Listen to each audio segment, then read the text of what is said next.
Okay, DJ Turner, another Michigan DB to add to the mix here.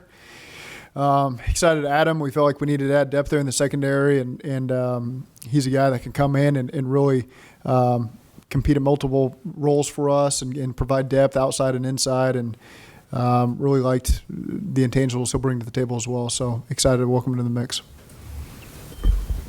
Did he come on the radar even as you were watching Dax Hill last year? You know, is that a thing where you're like, these guys can play well together?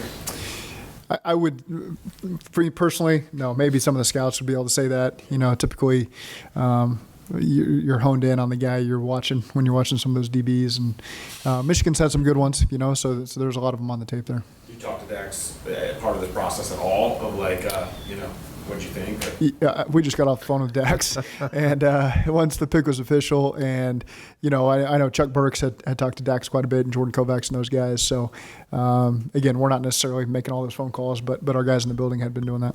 Lou, you always say you can never have too many edge rushers and corners. So how happy are you so far? Yeah, it's been great. You know, you're at premium positions, and that's what it takes in this part of the draft is to get those players because they seem to disappear pretty quick. So happy with yesterday, and then you know, now we get a corner with great speed and he's got good length, and you know, he's played a lot of football, so we feel good about it.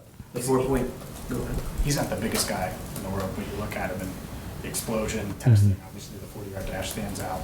How important are all of those things when you're evaluating a corner that might not be 6'1", 6'2"? Yeah, you take the whole thing and put it together, and I think he's got a little bit of ways to go from a weight standpoint, but man, you can put some weight on, you can't make him 4'2". So that's something that, you know, the explosiveness that he has in his body. He's a tough guy.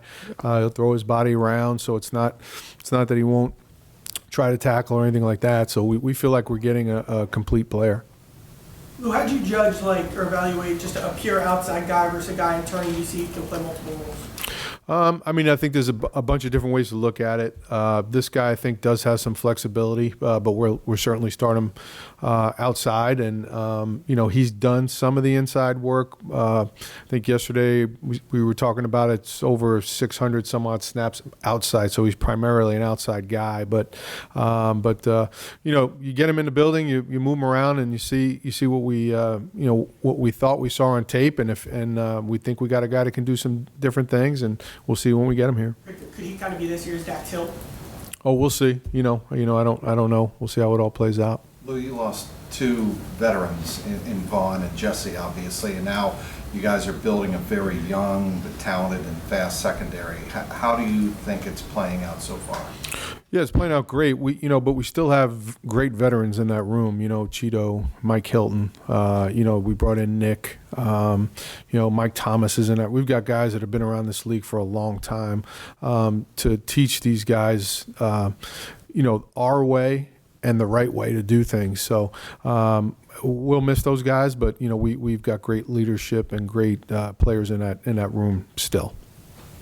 Zach, after choosing Miles Murphy last night, you talked about the importance of putting pressure on the quarterback. Mm-hmm. This is the other half of that, right? In the current state of the NFL, defending the pass, you got to have both, right? No doubt. And you know, this guy's just competitive. You know, and Lou mentioned toughness, and that's what you see. You know, that's the perspective I look at from the offensive side of the ball is these DBs, man, ones that compete and are tough are valuable, and he's got the speed to match it. And you know, he's played in pro systems before in Michigan. You know, so we certainly value that as well. And so we think we're adding the right guy to the mixer. What was the pre-draft process with him like? Did you guys meet with him a couple times, or what was that like with him specifically? I didn't. You know, Chuck Burks, there's oftentimes the position coach will meet with him, and our scouts have met with him at a variety of different places, but face-to-face in my office, I haven't done that. When he talks about pro systems, what is it about Michigan's defense and their scheme that maybe is conducive to what y'all like to do and maybe can help him transition over? Just doing very different coverages and things like that. But, you know, there's a lot of teams that do it, but they do, you know, some things that translate into our league. Plays a small role in the evaluation process. It's not the only piece, but it certainly helps when you can see him do multiple things. Lou, does the fact that Dax knows him, the two of them, I'm sure, speak the same football language to a certain extent. Does that help in terms of learning the playbook and learning the way around here? Well, I think that, they'll know each other, and Dax can kind of give them the lay of the land a little bit. But, and then if they're out there at the same time, they've played together before. So it certainly helps. It's just a piece to the puzzle. But the familiarity that they both have with each other can only help. You mentioned the 4-2-6.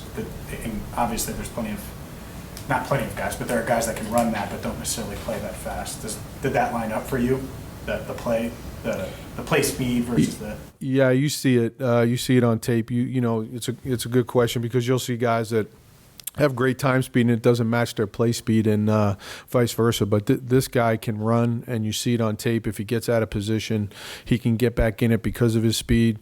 DBs in our league today, they're gonna get beat. They're going to get out of position, and this guy has the recovery speed to get back in and maybe make a play on the ball. So that's one of the things that we really liked. Zac mentioned the competitiveness. Does that include tackling? Because I know you're obviously very fond of corners who can tackle very well and have a number of them already here. Yeah, for sure. He will throw his body around, and he's proven that, certainly in the Big Ten, and in playoff games and in big games. So, you see his physicality, and he's proven he can do it. Will this be one of the faster secondaries you've coached, and what does so much high-end speed in the secondary do for you?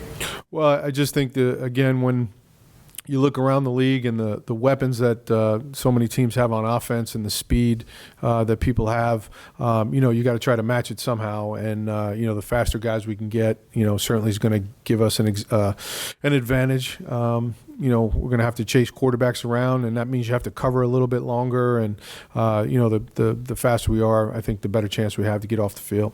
You mentioned the pro style that he played in, but how much of it is a benefit to kind of see him play other top programs, Ohio State, playing college football playoff games, things like that, and just see him against that type of competition? Oh, it's huge. I think when they come from big programs like this, they're going to walk into the stadium and they're gonna be used to the place being full, and they're not gonna flinch when it comes to that part of it. So, you like the guys coming from the bigger programs, and he's from one of the biggest. Last year you get Cam Taylor-Britt in the second round. You get him, DJ Turner, second round this year. How much do you kind of see any resemblance, any differences between him and Cam at all?